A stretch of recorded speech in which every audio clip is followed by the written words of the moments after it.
Agenda 2030 is an historic achievement by the member states of the UN, and you should all be proud of this piece of diplomatic and statesmanlike work. It's also an invitation to collaborative action between and within nations. It highlights the interrelationships between the various facets of our societies and our lives. It gives us a dynamic tool to make collective progress towards a healthy planet and a life of dignity for all, which we need so much to see. Agenda 2030 offers a unique opportunity to rally all countries, civil society, the business community, and the academic world around the quest for a more fair and equitable world. We must not miss this historic Agenda 2030 opportunity to do the wise and to do the right thing in our own interest, in our own enlightened self-interest, and for humanity. This summit in Dubai on shaping future governments can serve as a catalyst and a driver to concretely and together chart the road ahead to a life of dignity for all. I thank you. This agenda commits us to leave no one behind. We are guided by 17 interrelated Sustainable Development Goals, SDGs, which aim to free all human beings from the tyranny of poverty, the tyranny of want, and to heal and secure our planet. The goals are strongly connected to vital sectors and themes identified by this summit so wisely: education, health, technology, labor markets, and as a thread through everything, sustainability. We are the first generations in history which have to think about the conditions of life on this planet and exercise responsibility for next generations. The SDGs aim to strengthen the global partnership for sustainable development and to foster peaceful, just, and inclusive societies, as we just heard from President Kagame.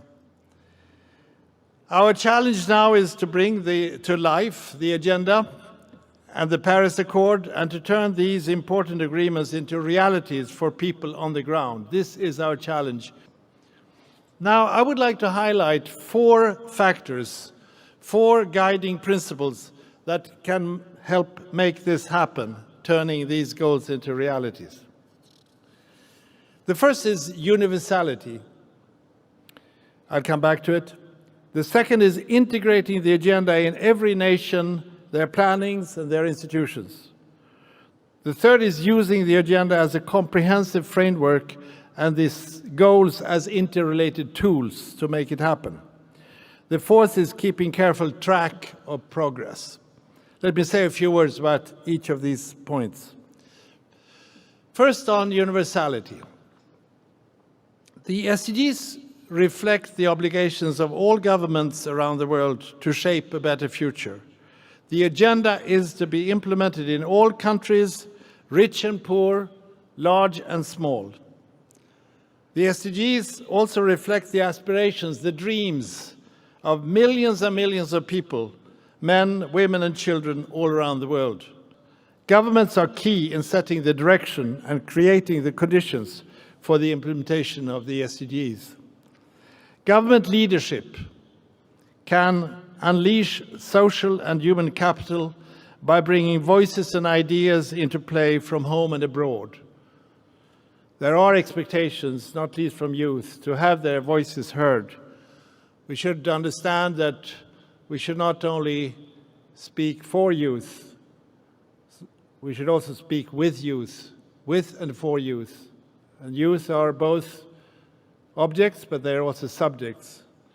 We have a great challenge to make sure that they have a sense of hope and aspirations for the future that can turn into realities. Government leadership can shape the environment for the national and international business community to innovate and invest. And also by using this integrated approach that we heard yesterday from Sheikh Saif on the need to have the integrated way of working. I would generally say that we should avoid the vertical working method, the silo method, We have to be good in the silo and the vertical, but we also have to understand that when we reach results, we have to go horizontal and reach out to other actors, other sectors.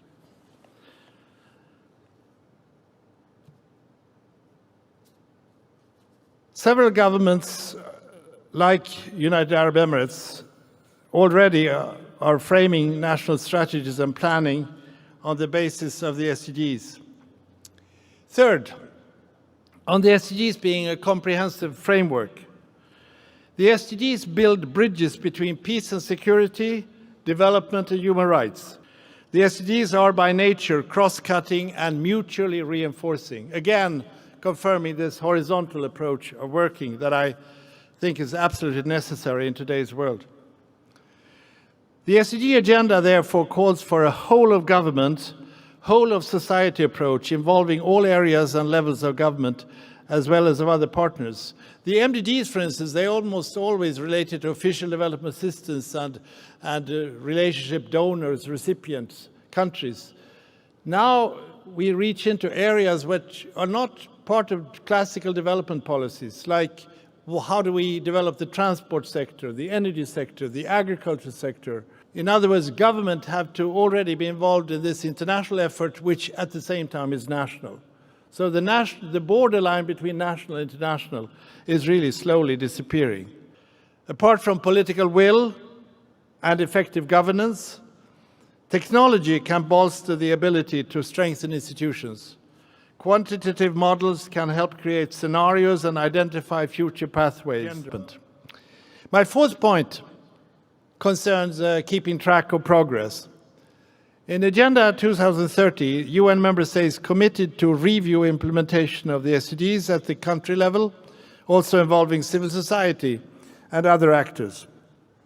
In some countries, governments have gone to legislative bodies to explain how they intend to achieve the SDGs. That the new agenda also deals with issues that were traditionally considered domestic affairs, agriculture, transport, etc. Now we are all having both a national. Some of the statistics that are the basis for our work is still not completely certain. We need to build up statistical commissions in many countries. They have to provide evidence for institutional and policy changes.